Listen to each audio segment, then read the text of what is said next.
అదృష్ట రత్నాలయం జ్యువెల్స్ అదృష్ట రత్నం అష్టైశ్వర్యాలకు మహానిలయం.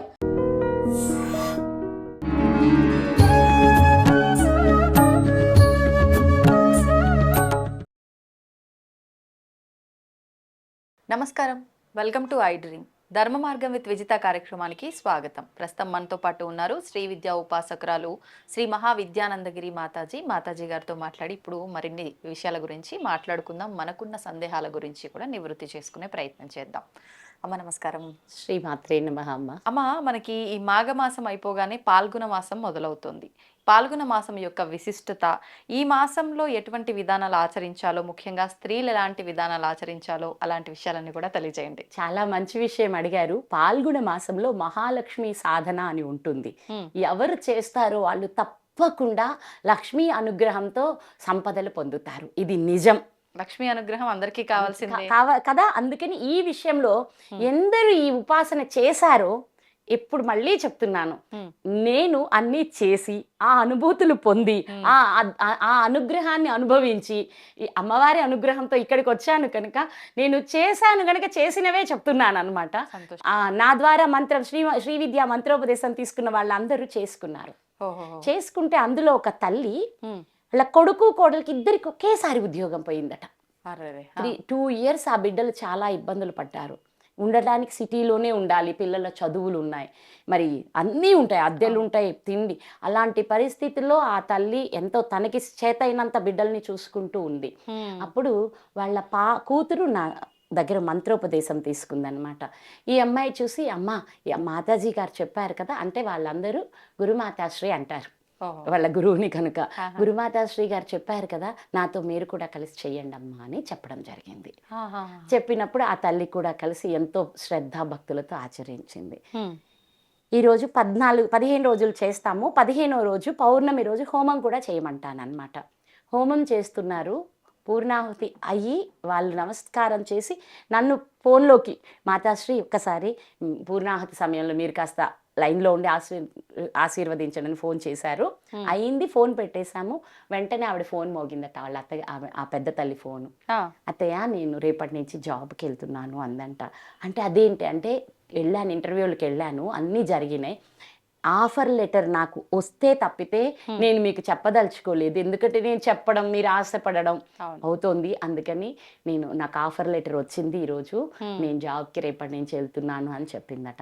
ఇక వాళ్ళ ఆనందానికి కదా, ఇలాంటి వాళ్ళు ఎందరో బిడ్డలు ఉన్నారు ఇలాంటి పరిస్థితుల్లో ఎందరో. ఎందుకంటే హైదరాబాద్ వచ్చినా ఎందరో కలుస్తారు, వాళ్ళందరూ చెప్పే సమస్యలే కదా. అలాంటి వాళ్ళందరికీ అద్భుతమైన ఫలితాన్ని ఇస్తుంది ఇప్పుడు మనం చెప్పుకోబోయే శ్రీ మహాలక్ష్మి సాధన. ఎలా చేయాలని మనం చెప్పుకుందాం. నా గురుదేవులు సంత సదానందగిరి బాబా వారికి, శంకరానందగిరి మహారాజ్ వారి పాదపద్మాలకు నమస్కరిస్తున్నాను. శ్రీ మహాగణాధిపతే నమః, శ్రీ మహాసరస్వత్యే నమః, శ్రీ గురుభ్యో నమః, శ్రీ శివాయ గురవే నమః, శ్రీమాత్రే నమః. పాల్గొన మాస పౌర్ణమి శ్రీ మహాలక్ష్మి ఉద్భవించిన రోజుగా, ఆ తల్లి జన్మదినంగా చెప్తారు మనకు. పౌర్ణమి, హోలీ పౌర్ణమి, ఆ రోజుని విశిష్టంగా లక్ష్మీదేవి జన్మదినంగా, జన్మించిన పౌర్ణమిగా చెప్తారు మనకి. ఈ కనుక ఆ తల్లిని ఆ నెలలో ఆరాధించడం మూలాన ఎంతో అద్భుతమైన ఫలితాలు వస్తాయని మాకు ఎందరో మహానుభావులు చెప్పిన విధానం ఈ విధానం. వారు చెప్పిన విధానాన్ని ఆచరించి మేము సత్ఫలితాలను పొందాం.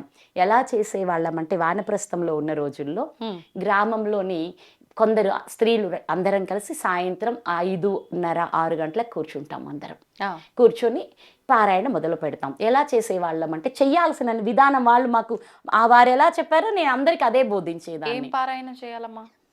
శ్రీ లక్ష్మీ అష్టోత్తర శతనామ స్తోత్రము, కనకధారా స్తోత్రము, కొల్హాపుర మహాలక్ష్మి స్తోత్రము. అగస్త్య మహాముని ఇంద్రుడి కోసం ప్రార్థన చేసి, అమ్మ ఇంద్రుడికి సంపదలన్నీ పోయాయి, ఈ సంపదలు ప్రసాదించమని అగస్త్యుడు ప్రార్థన చేసిన స్తోత్రము. ఈ మూడింటి ద్వారా ఒకటి ఇదెవరిచ్చారు? కనకధారా స్తోత్రం ఎవరిచ్చారు మనకి? ఆదిశంకరాచార్యుల వారు ఒక తల్లి ఉన్న ఈ పరిస్థితికి, దమనీయమైన స్థితిని ఆయన చూసి చలించిపోయి ఆ తల్లి కోసం కనకధారా స్తోత్రం చేస్తే ఆ తల్లి అనుగ్రహం దొరికింది. ఒకటి ఇది, 2 ఈ 3 చెయ్యాలన్నమాట. ఎలా అంటే, పాల్గొన మాసం మొదటి రోజు అమ్మ మరి ఉదయమే రాత్రికే చెయ్యాలా అని పెట్టుకోవద్దు. ఇప్పుడు మీరున్నారు, ఉదయమే కుదిరింది అనుకోండి, వీలైనంతగా లేచి పొద్దున్నే చేసుకుని మీ వృత్తుల్లోకి మీరు వెళ్ళిపోండి, ఇబ్బంది లేదు. అమ్మ మాకు పగలంత అర్లీగా కుదరదు అనుకున్నారనుకోండి, మధ్యాహ్నం చేసుకోండి. అది కూడా కాదమ్మా మాకు ఈ వేళలు కాదు, మేము సాయంత్రం చేసుకోగలం అనుకుంటే సాయంత్రం చేసుకోండి. అంటే 3 కాలాలలో ఎప్పుడైనా చెయ్యొచ్చు, ఇప్పుడే చేసుకోండి అనే నియమం ఏం లేదు. ఎప్పుడు చేసిన ఫలితం ఉంటుందమ్మా, అదే ఫలితం ఉంటుంది. అయితే శుచిహ లక్ష్మి అంటాం. లక్ష్మి అంటే శుచి, శుభ్రత, ఆచారమే లక్ష్మి అనుగ్రహానికి ఆధారం. కనుక ఏం కావాలంటే ఇల్లు శుభ్రం చేసుకోవాలి, మనము స్నానం చేసి శుభ్రమైన మంచి వస్త్రాలు ధరించాలి, వచ్చి కూర్చోవాలి, కూర్చొని ఆచమన్యం చేసి దీపారాధన చేసుకుని అమ్మవారికి ధ్యానం ఉంటుంది. ధ్యానం చెప్పి, అంటే లక్ష్మీ అష్టోత్తర శతనామ స్తోత్రంలోనే ఉంటుంది ధ్యానం.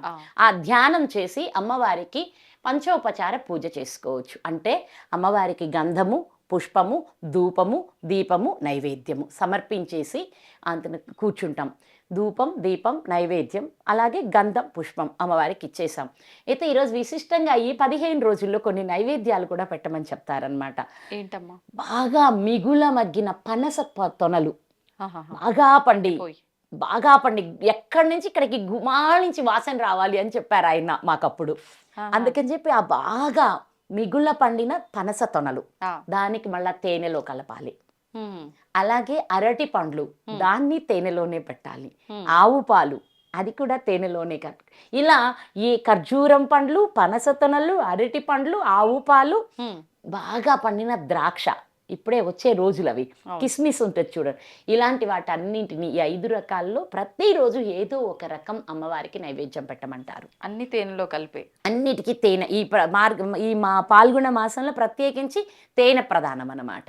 తేనెలో కలిపి ఇవి ఏమైనా అమ్మకి నైవేద్యం పెట్టుకొని మొదటి రోజు లక్ష్మీ అష్టోత్తర శతనామం ఒకసారి, కనకధారా స్తోత్రం ఒకసారి, అలాగే కొల్హాపుర లక్ష్మీ స్తోత్రం ఒకసారి చదవాలి మొదటి రోజు. రెండో రోజు ఇవి 3 మళ్ళా 2 సార్లు చదవాలి. మూడో రోజు ఇవి 3 సార్లు చదవాలి. ఇలా రోజుకి 1 పెరిగిపోతూ ఉంటుంది. 15 రోజులు చెయ్యాలి. సుమారు మొదటిది 10 నిమిషాలు పట్టింది అనుకోండి మొదటి రోజు, 15వ రోజుకి వచ్చేటప్పటికి 150 నిమిషాలు పడుతుంది. అంటే సుమారు 2.5 గంట పడుతుంది. ఓకేనా? కానీ ఇదే నియమం, దీనిలో ఇంకా ఏ రాజీ లేదు. ఇప్పుడు ఒక రోజు పొద్దున్న చేస్తే మరుసటి రోజు పొద్దున్నే చేయాలా? అలా అనేం లేదు నాన్న, ఏ టైంలో కుదిరినా. టైం అయితే పెట్టుకోవద్దు, కానీ 15 రోజులు రోజుకు ఒక సంఖ్య చొప్పున పెంచుకుంటూ 15వ రోజు 15 సార్లు చేసుకోవాలి. మరి మధ్యలో కుదరకపోతే ఈ 15 రోజుల్లో పర్లేదు, వాళ్ళకి ఇంకా ఆ 4 రోజుల్లో మనం ఏం మాట్లాడేదే లేదు కదా, మళ్ళీ ఎక్స్టెండ్ చేయాల్సిన పని కూడా పెట్టుకోవద్దు, అది మళ్ళీ చెయ్యలేరు కూడా.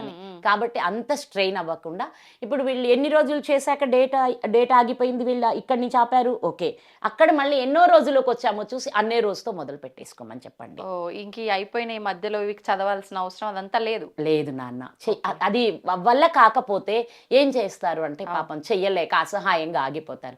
కానీ రవిశాస్త్రి గారికి మీకు ఒక బిరుదు ఉంది తల్లి, ప్రశ్నలు ఎలా వాళ్ళ కోసం ఎన్ని రకాలుగా అడగొచ్చో అన్నీ అడుగుతారు మీరిద్దరు మాత్రం. చాలా గొప్ప విషయం నాన్న, గొప్ప విషయం. అడగాలి వాళ్ళకి.